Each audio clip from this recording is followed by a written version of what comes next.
What are you determined about this summer, this year, this ordinary time of growing in God's Spirit?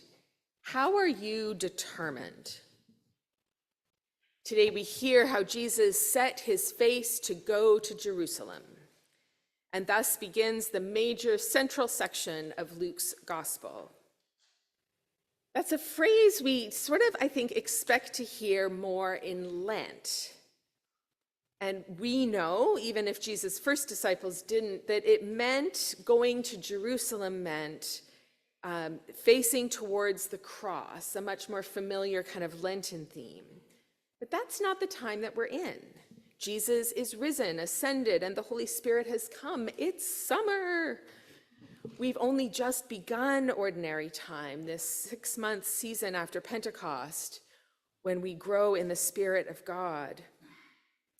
But here in this gospel, the Gospel of Luke, it means joining Jesus on this long journey, 10 chapters and more, through the central section of the gospel, the long haul of faithfulness. Jesus has set his face to go to Jerusalem. It's a description of determination, of resolve, of clarity of purpose. Does our resolve match that of Jesus? How are we determined? Jesus' resolve is very quickly tested. The opposition arises immediately.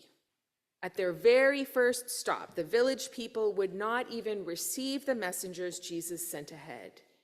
The story says clearly, because Jesus' face was set to go towards Jerusalem.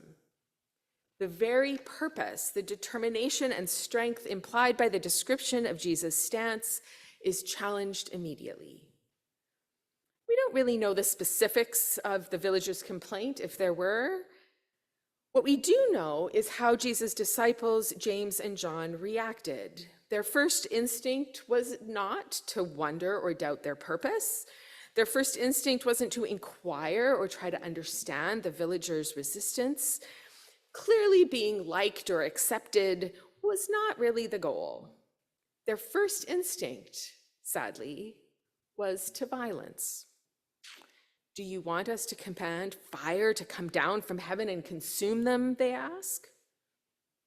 Such basic human instinct, human hubris, a knee-jerk response. If you reject me, I'll reject you. If you hurt me, I'll hurt you worse. I feel like we've heard that in the last while in particular. But thankfully, Jesus will have none of it.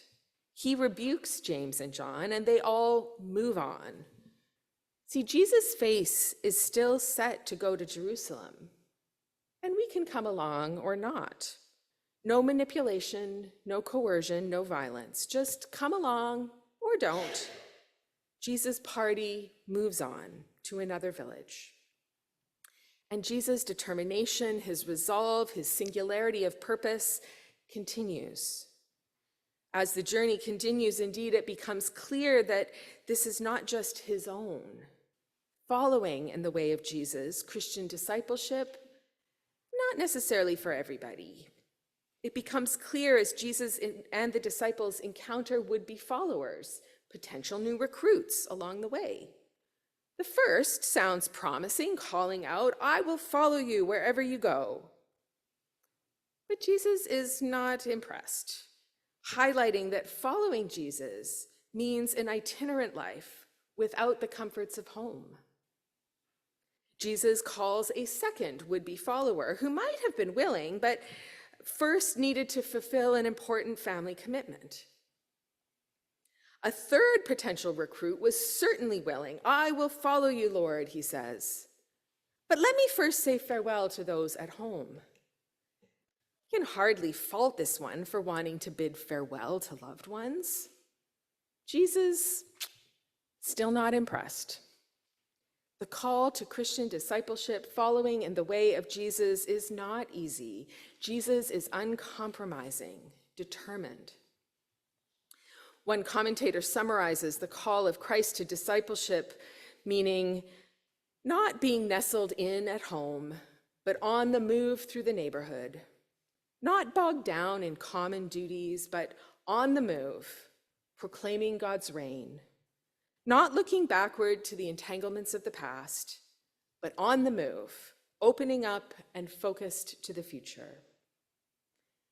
It's a beautiful summary, nice words, and still the message behind them remains difficult.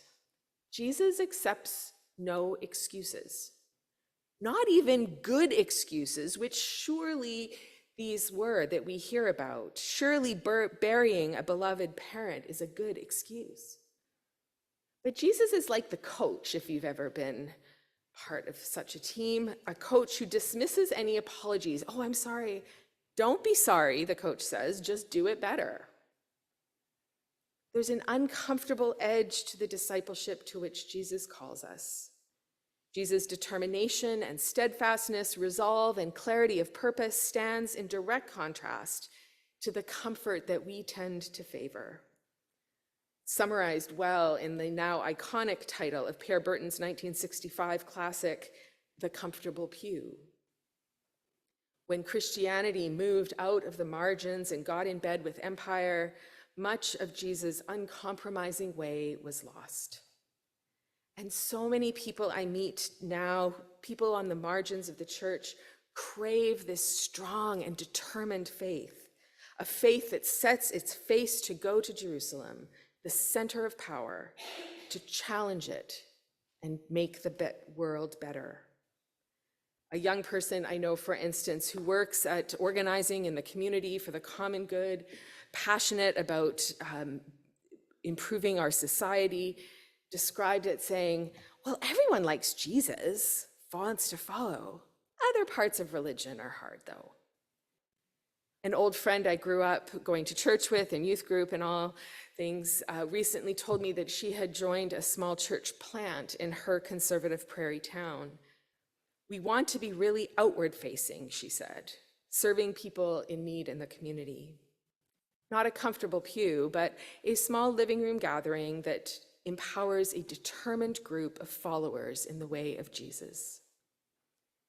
Jesus set his face to go to Jerusalem early in his journey, marking the beginning of a determined journey to speak truth to power, come what may. Today, that same Jesus calls us to follow in that same way, learning and growing through the Spirit of God on the journey. Jesus calls us to the same resolve and clarity of purpose that he himself lives all the way to Jerusalem.